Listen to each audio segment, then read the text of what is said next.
Hi, you're watching Petri Dish Tech, and this is the just released Samsung Smart Monitor M9. I've been waiting a very long time for this monitor, since it was announced at CES 2025 in January. This monitor is a truly do-it-all machine, but it's not without a few drawbacks too. Let's get right into it by starting with the unboxing.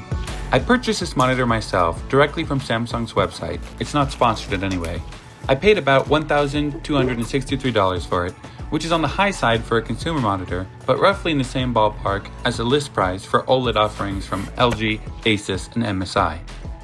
While we go through the setup process, let's review the spec sheet. The M9 is a 32-inch, 4K, quantum dot OLED, 165Hz, HDR and variable refresh rate capable display with an anti-glare matte finish, built-in 10-watt speakers, and a 4K camera.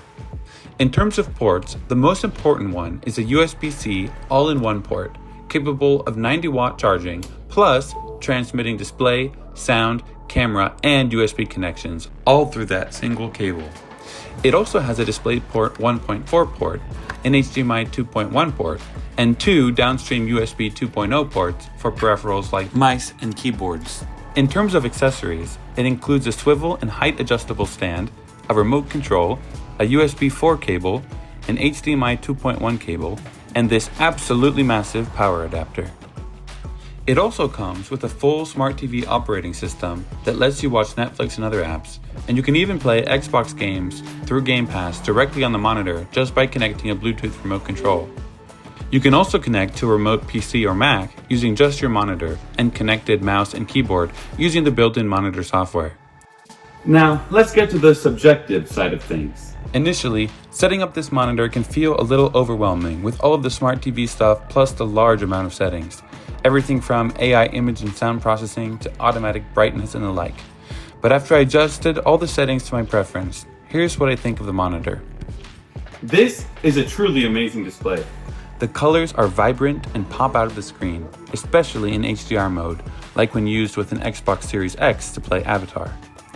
The variable refresh rate and 120Hz support make things feel real smooth, and since it's an OLED panel, you get excellent contrast with deep blacks and bright whites. The brightness is excellent at full power and easy to see even in direct sunlight thanks to its anti-glare matte finish, and that's well worth the minor drop in black levels you get when compared to a glossy display. Speaking of that brightness, the M9 also has many features that work in the background to make sure that screen burn-in, a known risk with OLED displays, is almost impossible, including a first ever pulsating heat pipe with its own coolant. The 10-watt speakers sound excellent, far better than the old Smart Monitor M7 I gave to my fiance, and they have virtual surround sound and automatically adjust to ambient sound levels. The camera, well, let's talk about the camera. It's definitely a nice to have, but the default view is ultra wide. And I do really mean ultra wide. It's so wide that your collar can see you from head to toe, even if you're sitting at your desk.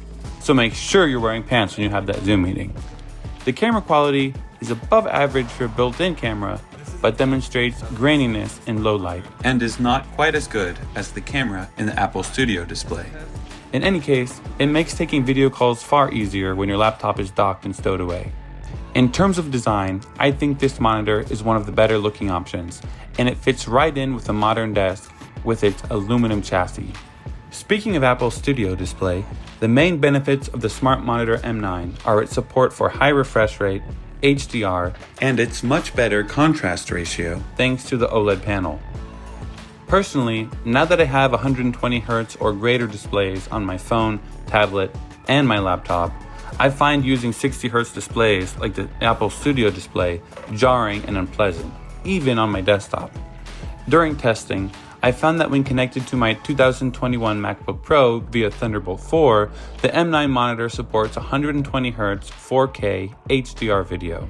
It even supports native brightness adjustments in HDR mode, but only HDR mode for some reason. Unfortunately, Macs limit the HDR mode to only non-scaled resolutions.